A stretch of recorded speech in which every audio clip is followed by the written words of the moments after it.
Rants of Fury.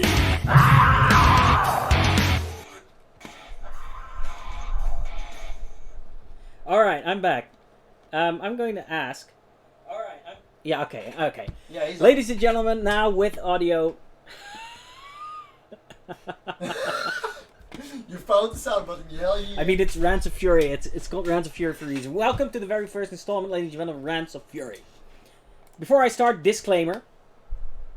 This is purely for satire and fun, and is intended to be taken with the largest grain of salt you can possibly get. Okay, so we love you, Games Workshop. Please don't sue us. But with that said, yes, folks, it's time for the first installment of Rants of Fury. You see, there's something oddly satisfying about spouting out all the frustration you have with a unit, you know? Tell the developers how they messed up in every way imaginable. Really get worked up. Write that anger and frustration to a rising crescendo of nerd rage the likes no one has ever seen before. Shout like a moron in your own room at the book while people outside the street are watching, judging, or possibly contacting the police again. Have your spouse come in and threaten to throat punch you if you don't stop screaming. And then reluctantly calm down a bit before reading the next infuriating thing in the book and start raging all over again. And today, in this week of Rants of Fury, it's Ghazkul Thraka. He's the biggest of the big, the meanest of the main. It's Ghazi, and he's supposed to be the epitome of orky cunning and ferocity. He's nigh unkillable, devastating in close combat, and whipping all the orcs around him into a proper killy war. But, is he all that? Well, yes and no. I mean, mostly no, so fuck anyway. Here's my review. Special bits, or as I like to call, special rules. So here's Ghazi. He's the Grand War Boss. So this ability prevents Gaz from breaking clan benefits for joining a detachment from another clan, because he's a goth.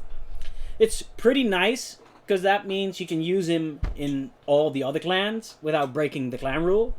So, kind of nice. I gotta admit, it's a nice touch, but one of the precious few, mind you.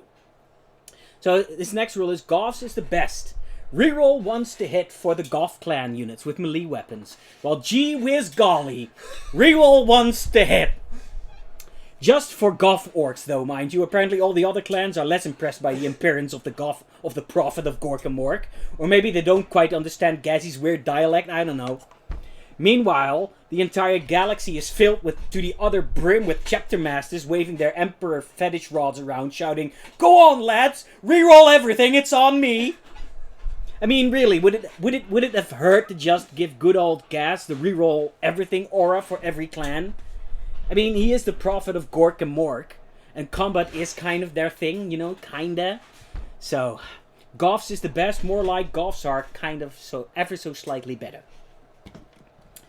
Great War. Run and charge for infantry units within 6 inch. The real reason really you take any war boss, except Gaz is an infantry and it doesn't affect himself. So he used to be slow as fuck, so I have to give Games Workshop props for this one because it got fixed recently though. So now he does affect himself. I guess they saw this rant coming. I wonder what happened. Maybe the wires in his mega armor legs finally got reconnected. I don't know. So also gives +1 attack to infantry units if they charge. Can't really find anything wrong with that. I like the fact they have to charge. It's orky. I wonder why it's only for infantry though. Wouldn't be nice if dreads and stuff like that get it. I mean, they are piloted by orcs, and again, he is the prophet of Gork and Mork. So, speaking of Gork and Mork, it's an actual rule, ladies and gentlemen.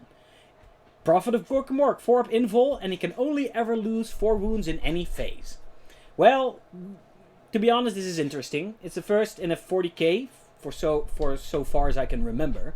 Makes him pretty tanky against armies that really only deal damage in one phase of the game. The ability is negated for a large part against armies that do good damage in multiple phases. Still, it guarantees he will at least not be alpha striked in one turn. So, you hate to see the leader of the entire orc race get deleted in one turn. But, see? I can be nice as well, though I think this could have been taken up a notch. You know what I mean? Satisfied isn't something I do here in this segment. So, final special rule, the boss is watching.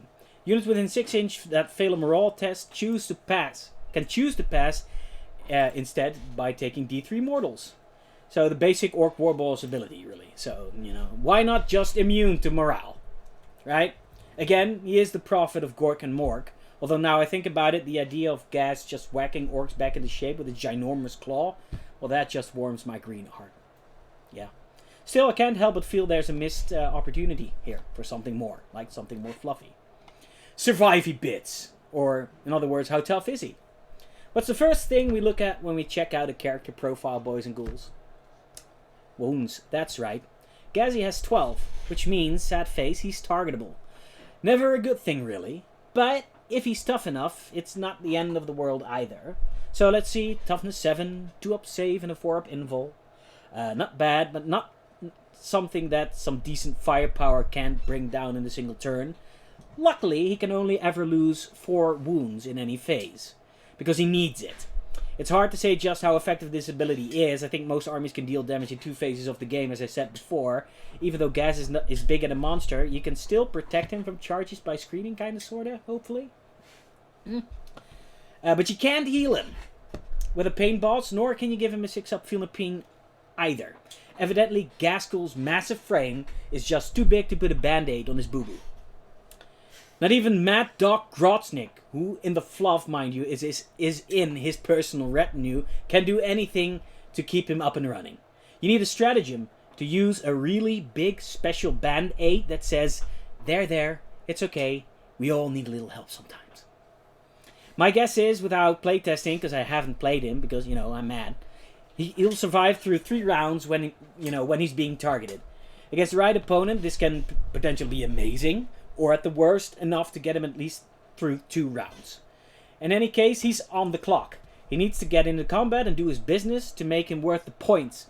His inability, which is now fixed to run and charge, didn't help, but at least he can do that now, so he's fairly fast. I mean, he runs 7 inches and then he can run and charge, so that's okay. At least you can deep strike him to make him avoid a round of shooting and stuff, so there's that as well. But that's all extra investments of CP you have to make him work at top of his already pretty high points cost of 300. Killy bits. Or how hard does he hit? His combat power is pretty decent. He starts out with 5 attacks, nothing super remarkable, but, not bad either. He hits on 2s, rerolling 1s because, Goths are slightly better than the rest of the clans. His Gork's Claw gives him double strength for 14, with an AP of -4 and flat damage 4. Now that's pretty damn solid, if not a little bland. It would be nice if I had something extra to give it flavor. I mean, he's a monster. His stats change as he takes wounds. So his attacks actually increase up to 7 on his lowest bracket as he gets angry. You wouldn't like him when he's angry. I find the idea of different levels of psychotic anger appealing, though. So that's a kudos for you, Games Workshop. His strength goes down, though, to only strength 5 on his lowest bracket. But still, that's strength 10 with his claw. So not really super relevant. All in all, he has the potential to do a lot of damage in close combat. Although I feel it's really not what it should be. Again, in case, you missed me saying it before, he is the prophet of Gork and Mork. Shooty bits. So like any orc, he has a ballistic skill of 5 up. Nothing shocking there. I mean, I can't really ask for much better. He's got a gun called Mork's Roar. An assault 12 weapon with strength 5, AP -1, and damage 1. Unimpressive, to say the least. I get that he's an orc, and orcs aren't meant to have super impressive shooting, but again I feel that this just misses the opportunity for some flavor. Isn't the whole point of special characters to have their own unique flavor? Also, don't orcs love to tinker with weapons to make it do crazy stuff?